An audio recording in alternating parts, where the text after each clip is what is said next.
मैं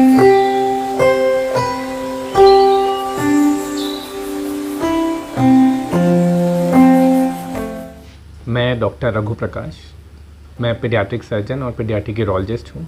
सरल भाषा में कहें तो बच्चों का सर्जन। आज मैं आपके सामने कुछ कॉमन बीमारियाँ, जो आम बीमारियाँ बच्चों में होती हैं, जिसके लिए ऑपरेशन की ज़रूरत पड़ती है, उसके बारे में कुछ अवगत कराना चाहूँगा। तो नवजात शिशुओं की जो बीमारियाँ हैं, वो काफ़ी बीमारियाँ ऐसी होती हैं जो गर्भ के समय में ही पता लग जाती हैं, बच्चे के पैदा होने से पहले ही। आजकल प्रायः क्योंकि अल्ट्रासाउंड की सुविधा सब जगह उपलब्ध है और सभी गर्भवती महिलाओं का अल्ट्रासाउंड किया जाता है। इससे सबसे अच्छी बात तो ये होती है कि जन्म से पहले ही हमें कुछ बीमारियों के बारे में पता लग जाता है, जैसे कि कोई गुर्दे में सूजन है, या पेशाब के रास्ते में रुकावट है, पेट में कोई रसौली है, फेफड़ों में कोई दिक्कत है या सिर में कोई दिक्कत है। इन सब चीज़ों के बारे में हमें 5वें-6ठे महीने में पता लग जाता है।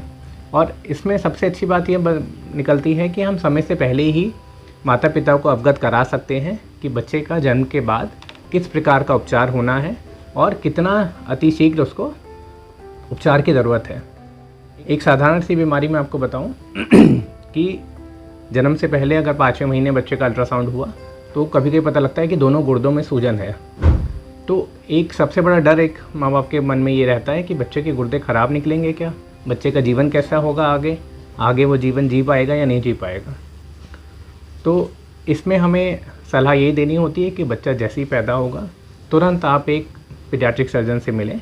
उसमें एक रंगीन एक्सरे अल्ट्रासाउंड करके हम पता लगाते हैं कि जो इसका सबसे कॉमन कारण होता है कि पेशाब के रास्ते में रुकावट होती है, जिसको हम पोस्टीरियर यूरेथ्रल वॉल्व कहते हैं, जिसकी वजह से बैक प्रेशर चेंजेस की वजह से दोनों गुर्दों में सूजन आ जाती है। इसका ट्रीटमेंट बहुत सरल है, सरल इस मायने में कि वो करा जा सकता है, उसका उपचार उपलब्ध है। दूरबीन डाल के पेशाब के रास्ते में लेज़र के द्वारा उस रुकावट को खोला जा सकता है, जिसको हम सिस्टोस्कोपी एंड पीयूवी फल्ग्रेशन कहते हैं। था आपको अगर इन बच्चों को समय रहते उपचार नहीं मिले तब क्या होगा?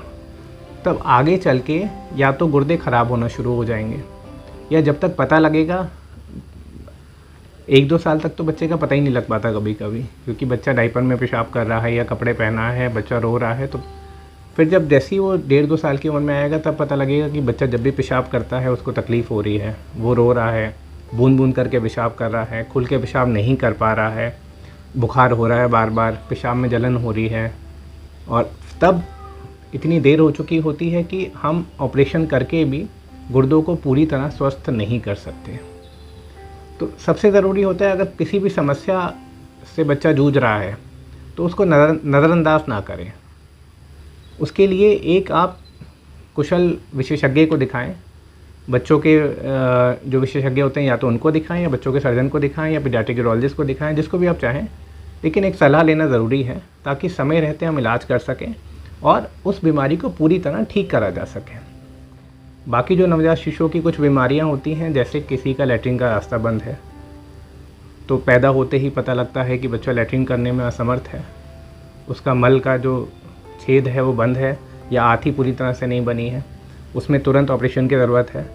और ऐसे बच्चे हम प्रायः ही ऑपरेट करके और उनको सकुशल हम घर भेज पाते हैं। किसी के खाने की नली में रुकावट होती है जिससे वो दूध नहीं पी पाता, या पेट में आंतों में रुकावट है जिसकी वजह से बच्चा दूध पीने में असमर्थ है, पेट फूलता जा रहा है। ये सब बीमारियां बहुत कॉमनली पाई जाती हैं और जिनका उपचार उपलब्ध है, और समय रहते अगर उपचार करा जा सके तो वो बच्चे पूर्णतः स्वस्थ रहते हैं और जीवन में आगे कोई समस्या नहीं आती। तो बच्चों के ऑपरेशन बहुत जटिल होते हैं। बच्चों में मार्जिन ऑफ एरर बहुत कम होता है, मतलब उनके पास इतना समय नहीं होता या इतनी मार्जिन नहीं होता कि थोड़ी सी भी चूक वो बर्दाश्त कर पाएँ।